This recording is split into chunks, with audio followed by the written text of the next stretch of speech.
Dave brought 5 quick slides in order to describe going from macro, what we just did, we're now going to micro. We're going to look at what is happening in the United States. This is an explanation about what Jewelers of America is. And Dave, yeah, you have the privilege of working for the biggest jewelry organization in the United States. You worked before that for JCK, and while you were selling them, now you have to sell them. And that is your task today. And let's look at what the results are of what is that? These are your next slides with your numbers. Okay, so I'm just going to give a really brief overview of kind of what's gone on in the last year, and some historical data as well. But just to make sure that you know what Jewelers of America is, we are a trade association in the United States representing about 8,000 retail doors. We also represent manufacturers. Our primary mission is to improve consumer confidence in jewelry. So everything that we do is based around improving consumer confidence. So all of the things that we've been discussing this week, very common themes in all the things that we're doing. So just a quick overview of who sells jewelry in the U.S. And you've seen a lot of different data here. This is JBT data. So, we're down to about 17,000, retailers. It used to be, when I first got in this business, it was way more than that. It was, 28,000, I recollect. So that continues to be the trend. So if you hit that next slide, you'll see this is not a good graph, okay? It's going down. And the good news is it wasn't declining that much this year as opposed to other years. And another piece of good news is that openings, in the next slide you'll see, outpaced closings, store closings. So I think we hit the bottom. We're getting close to the bottom of a contraction in the market. But percentage-wise, how many members did you lose from the beginning of COVID? If you look, like you had more store openings, but you did lose. Yeah, we actually lost about 2%. Yeah. It wasn't that bad. And the nature of Jewelers of America, just to let you know why that is that we are mostly 92% mom and pop single store.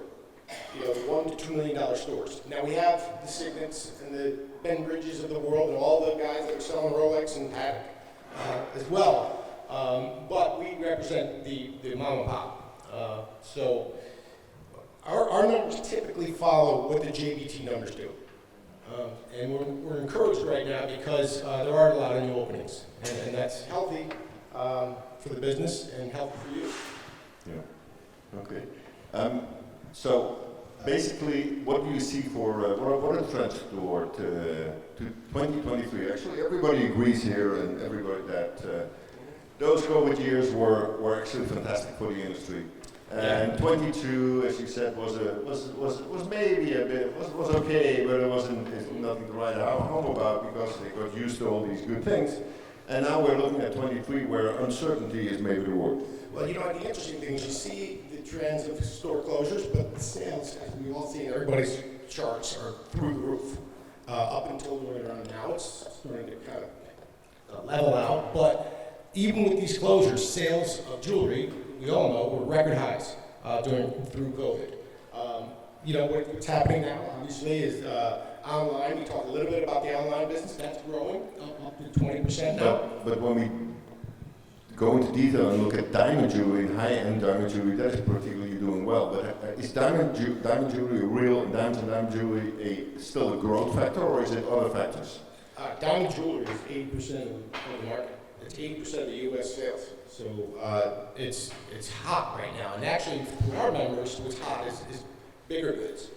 Right. So, we're facing all the issues with lab grown that we talked about.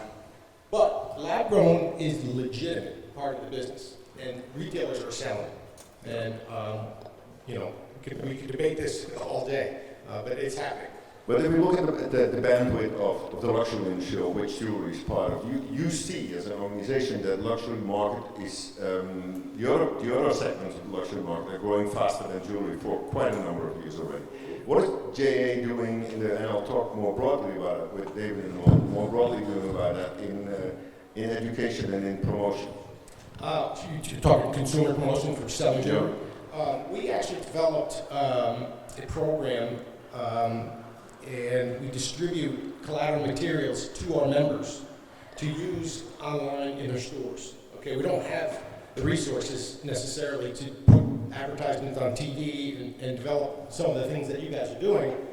We actually tried to do this effort a few years ago, but we ran out of money, quite frankly. So it's very difficult to, those media buys, as David will tell you, are extreme. We all know that. Thankfully, we have members like, and jewelers out there like Signet and Tiffany. Those guys, they're spending money around the holidays on advertising. You see it all the time. We're the beneficiaries of that, you know, the retailers. So other than that, it's more of a membership internal collateral materials that we provide. That's fine. But if you look at luxury, the other sectors of the luxury market, they are investing 15 to 20% of their turnovers back into promotion.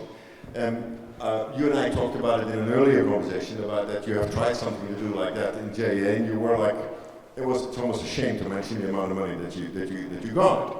Yeah, so let's dive into that for a moment and look. The guys over here who are in the midstream, the manufacturers and the dealers, you come to them, you ask them for money, they will still refer back to their some called their masters, the miners and the producers and those who sell them rough.